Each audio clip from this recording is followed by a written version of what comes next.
Welcome back to Granny Metalhead TV, and thanks for dropping by. It's time for the next edition of Granny's Metallica Madness. Now, as I've said before, Metallica is my favorite band, and a wise man once told me that there are two kinds of people in the world: Metallica fans and those who have never really sat down and listened to Metallica. And I agree completely. So, all you little granny maniacs, gather around for my latest batch of ear candy because tonight we are going to be checking out Metallica's Master of Puppets. I once read that Metallica is kind of the gateway drug to heavy metal, thrash metal, whatever. And I think that's dead on balls right. And it's kind of fitting that we're covering this song tonight because it should flat out have an addiction warning label. It is that good. So, Master of Puppets is from the 1986 album by the same name. And in a nutshell, Master of Puppets is about a man having a discussion with his drug addictions, and his addictions are straight up telling him they're gonna freaking kill him. Now, even though this song is about drug addiction, specifically cocaine and heroin, chop your breakfast on a mirror and needlework away lines, I think it could just as easily be applied to anyone or anything that has an unhealthy control over your life and or your behavior, because addictive behavior is very multifaceted. So the way this song is written is really a perfect musical representation of the vicious cycle of addiction. First, it starts out, with the pain and anguish as the master begins to beckon you, gathering up the strings that you're attaching to yourself as you move deeper and deeper into addiction. And then you got the melodic part in the middle, which kind of, for me, depicts giving into the master and experiencing the brief euphoria, provided by the high. And then in the third part, once again, all too soon, the pain and anguish as the master returns with a vengeance and just devours you entirely. Now, I'm going to play this song straight through because I want you all to experience it all in one whack. And then afterwards, there are a few key points that I'd kind of like to highlight. So, all right, guys, feel it. Don't fight it. Buckle up tight and let's do this thing. Here's Metallica, Master of Puppets for Granny's Metallica Madness.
Now that's what I grew up listening to and not auto-tune inside of me. And if you are blown away by that, dig the wax out of your ears and grow a tongue so you will have some taste because that was hella fire.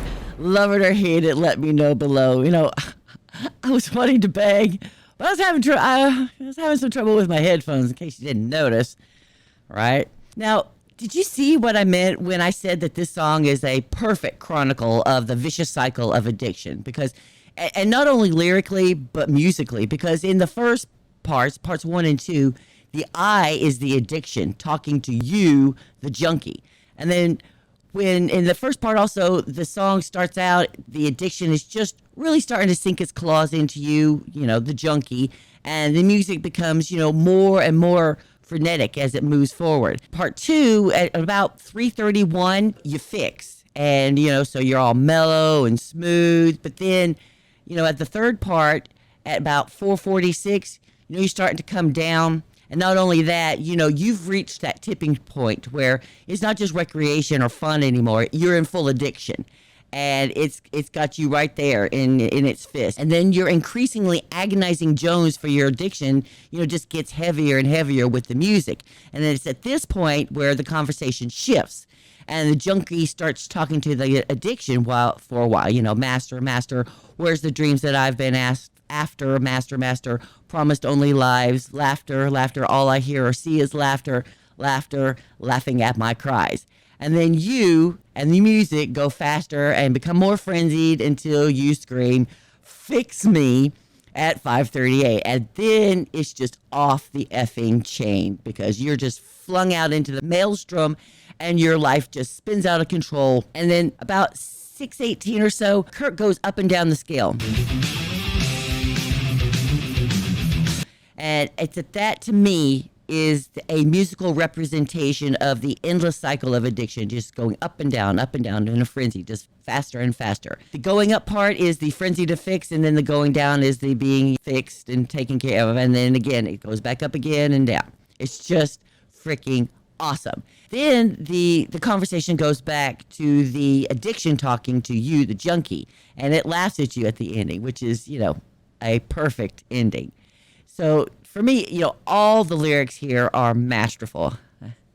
But now, that scream of fix me is especially brilliant because I think there's a double meaning to those two words.